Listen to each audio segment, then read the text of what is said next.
Hey, I figured since there was nothing else that I was doing that I would just talk about my past.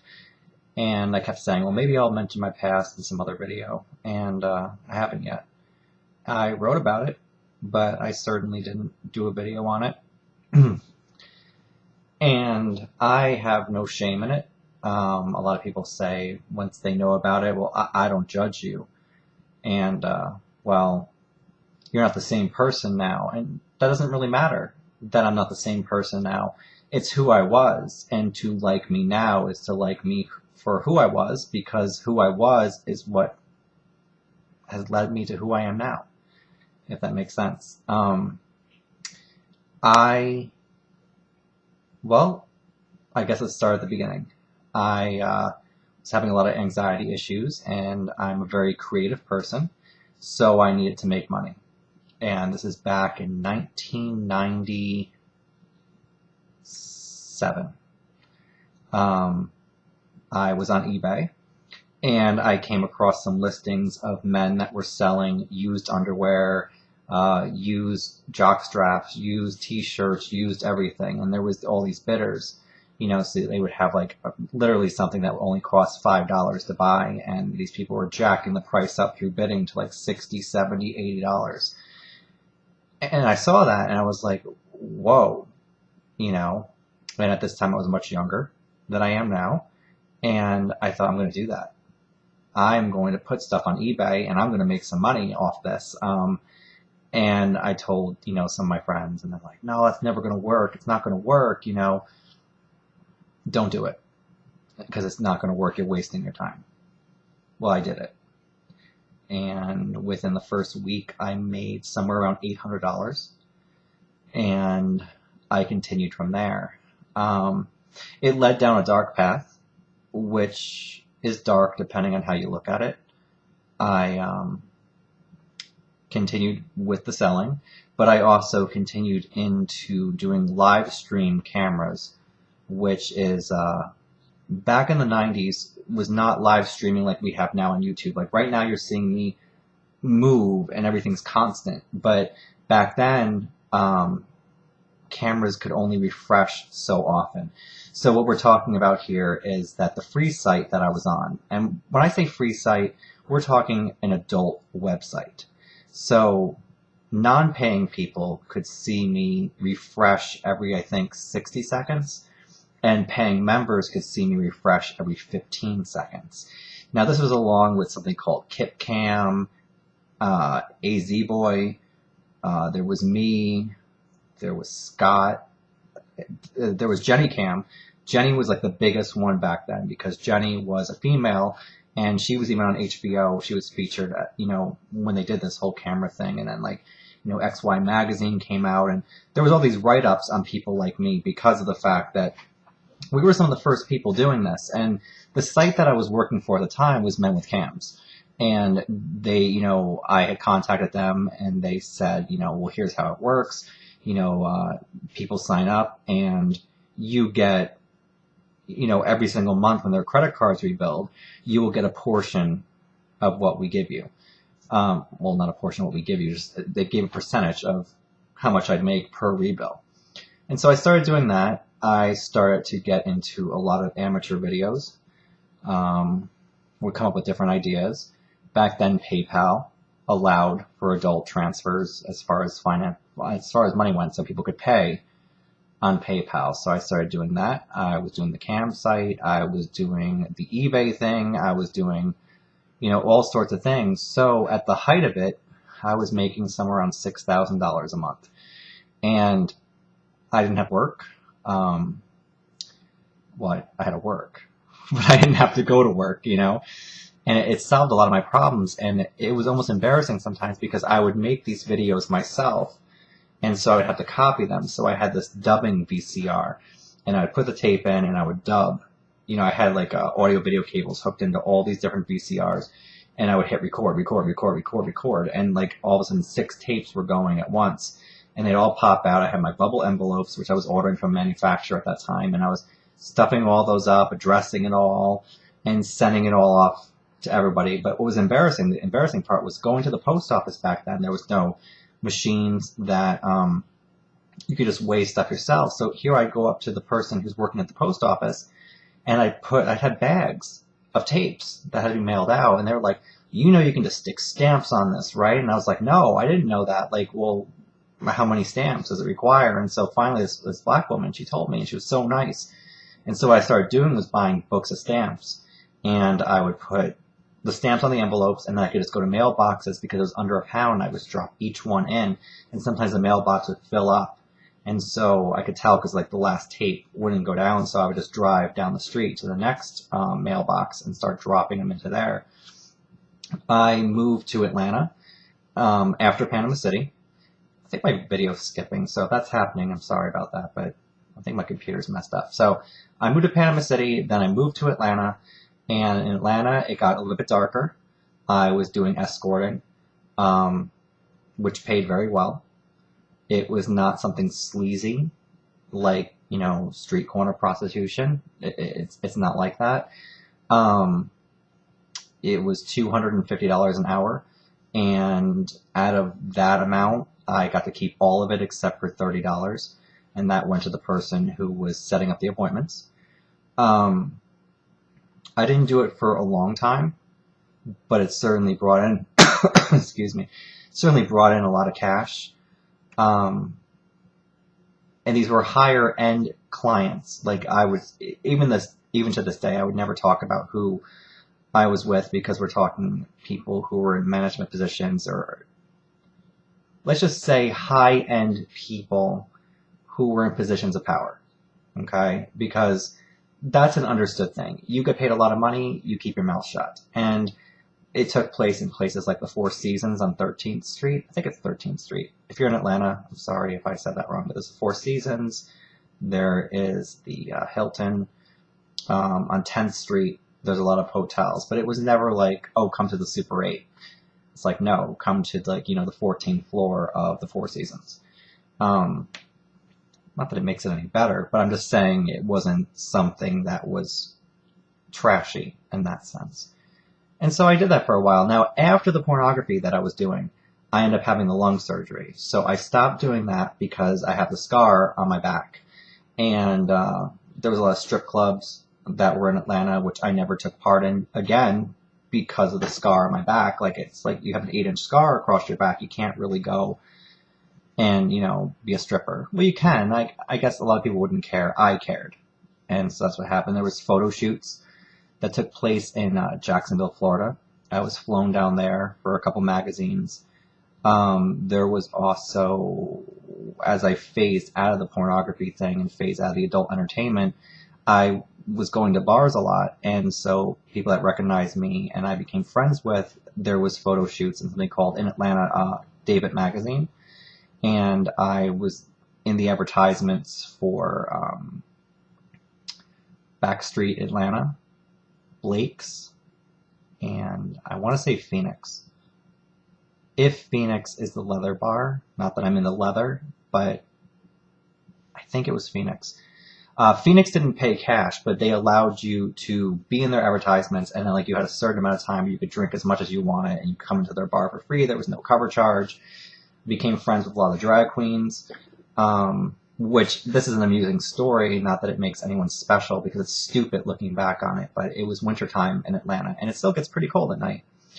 And so I'm standing in line, like freezing with everyone else.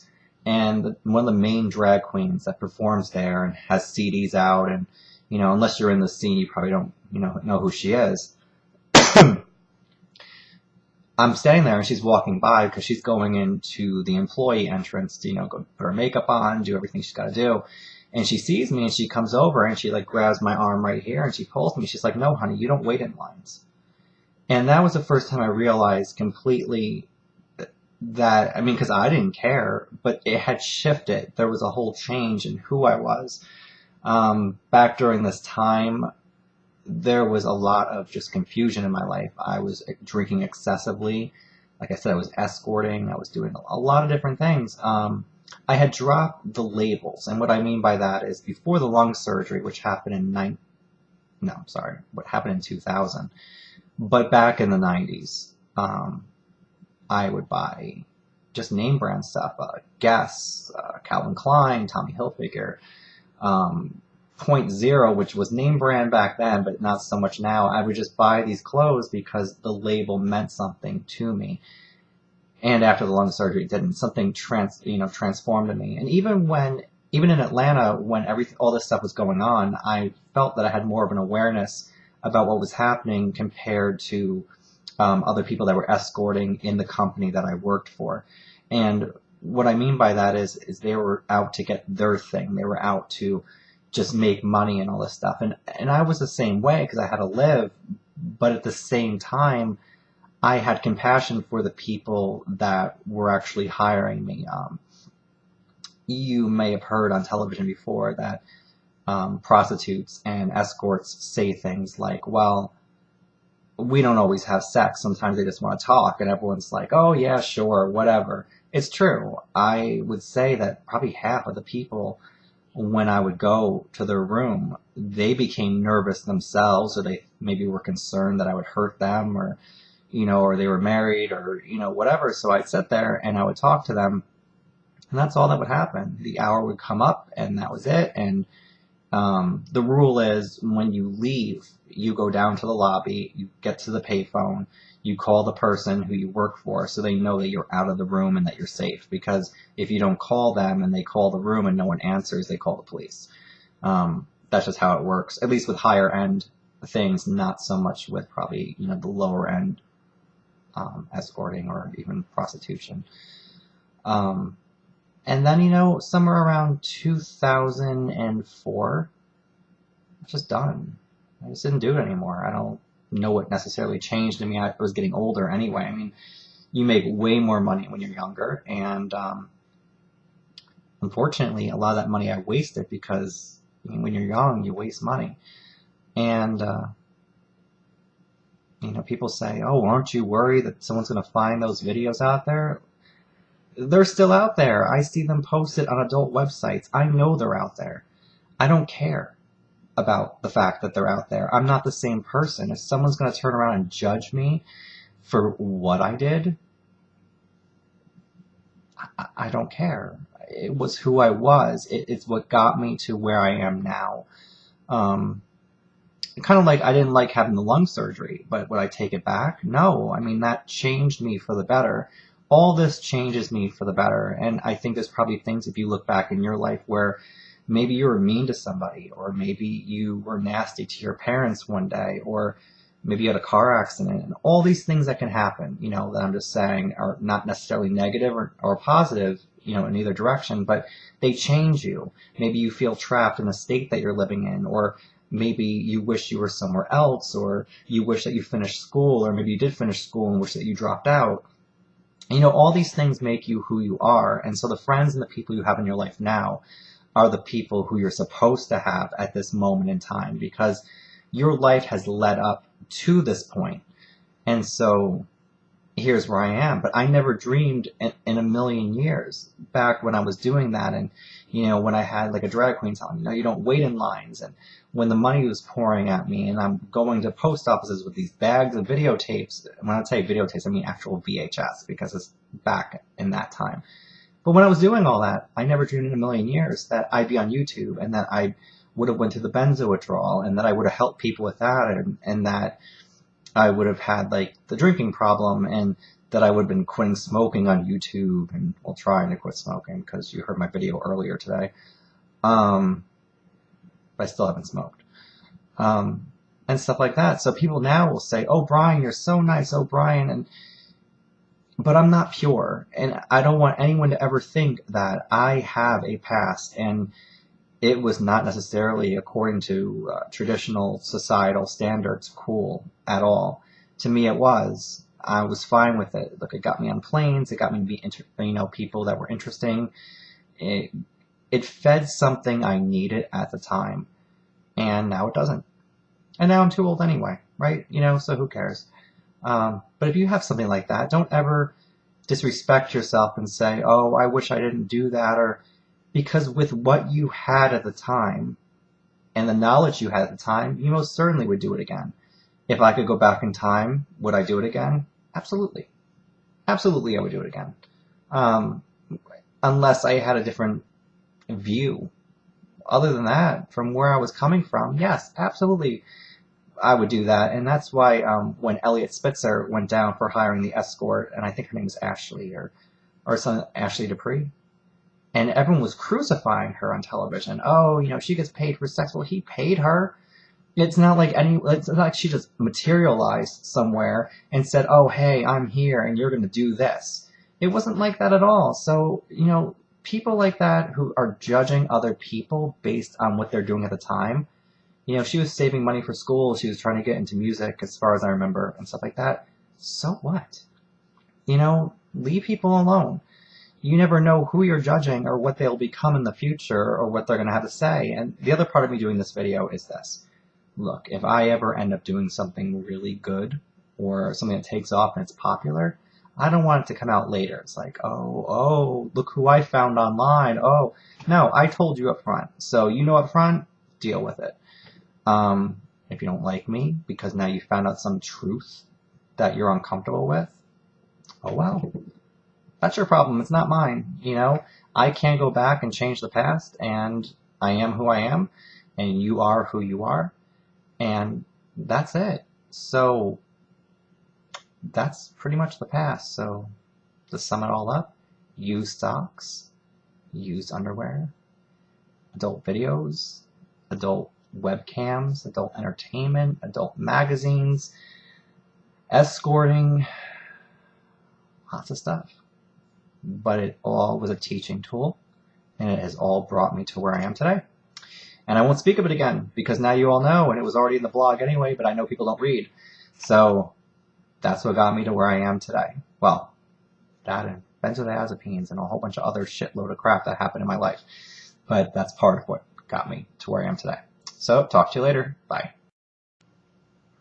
Hey, I figured since there was nothing else that I was doing, that I would just talk about my past. And I kept saying, well, maybe I'll mention my past in some other video. And I haven't yet. I wrote about it, but I certainly didn't do a video on it. And I have no shame in it. A lot of people say once they know about it, well, I don't judge you. And, well, you're not the same person now. And that doesn't really matter that I'm not the same person now. It's who I was. And to like me now is to like me for who I was. Not going to work at wasting your time. Well, I did it. And within the first week, I made somewhere around $800. And I continued from there. It led down a dark path, which is dark depending on how you look at it. I continued with the selling, but I also continued into doing live stream cameras, which is back in the 90s was not live streaming like we have now on YouTube. Like right now you're seeing me move and everything's constant, but it was because who I was is what has led me to who I am now, if that makes sense. I